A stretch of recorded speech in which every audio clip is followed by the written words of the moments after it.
In this video, we're going to talk about Sndl growers. If you're considering buying Sndl growers shares in your portfolio, then please keep watching this video until the end, because it'll cover many of the factors that should be considered regarding buying, holding, or selling the shares. During the most recent trading session, the stock opened at $1.05 and closed at $1.06. The lowest point at which it fell to was $1.05, and the highest point it rose to was $1.12. Compared to the current price action, its 52-week low was 14 cents, and 52-week high was $3.96. The current trading volume of Sndl growers is 91.6 million shares, compared to the average volume of 224 million shares. The recent trading volume suggests that the market is currently focusing on other sectors, since it's currently trading at less than half the normal trading volume. The company's stock price is on the path of recovery, but currently showing some fragility in the pace at which it does so. This may suggest that now is a good trading opportunity to get in the stock while the demand isn't as strong.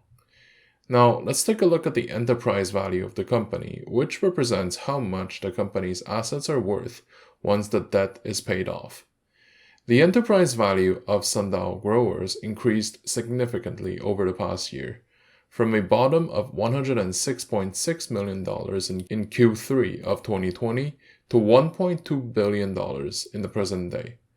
This means that the company is gaining a lot of financial muscles in its assets and capacity to develop new products. Keep in mind that based on the current stock price, the market cap is $1.97 billion, which is significantly higher than the enterprise value.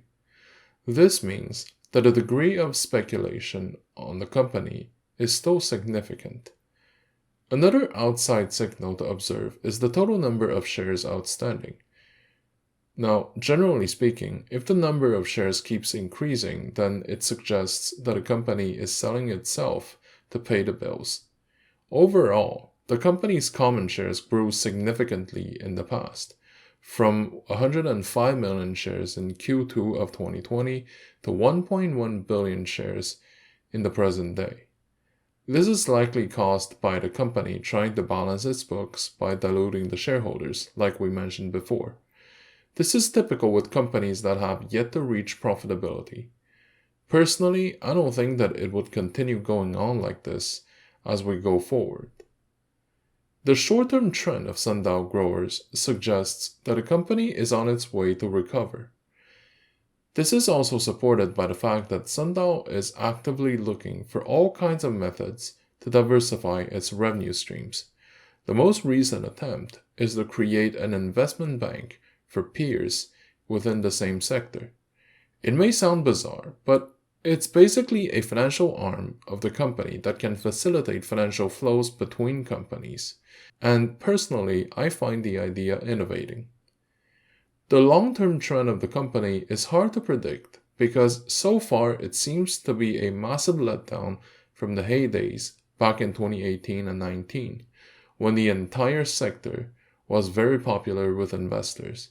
Nowadays, it seems like the interest from investors have shifted to other places and regardless of the fundamentals going ahead. Sndl growers, despite its efforts, seems to be peddling near the penny stock levels.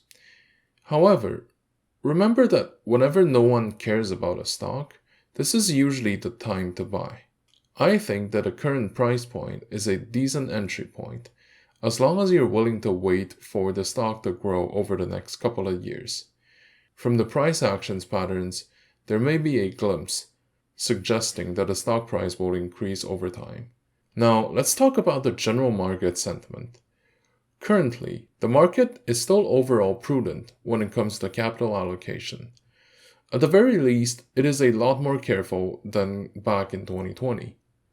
The stock craze of 2020 is now over, and most of the investors decided to pull back massively from the innovative and disruptive stocks altogether, including biotech, electric vehicles, and anything requiring a keynote presentation to attract venture capital.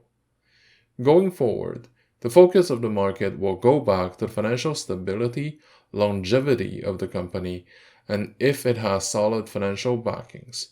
In other words, the blue chip mentality has once again taken over the startup mentality as the go-to investment mantra. In the current circumstances, the recommended approach is to be careful when buying shares. On one hand, the stock may be able to climb back on its own when operations begin to carry the stock price. On the other, the stock may simply increase because it fell low enough. This means that in the current market settings, we need to tread the water carefully regarding buying shares. Many of them became overpriced over the past 12 months, and we may need to wait for another few weeks or months before the timing is ripe to increase our holdings. With that being said, in the case of Sndl, because the current trading volume is so low, I would say that now is the good point to buy more shares. Of course, there will always be sudden events that will create a lot of volatility for individual companies, and this is why it's always recommended to hold a small position in those stocks if you fear about missing out. For Sndl, I think that because it's currently so low compared to where it was before, there is a very high probability that it'll go higher in future compared to where it is now. Thank you for watching. If you like my content, please like, comment, and subscribe to my channel.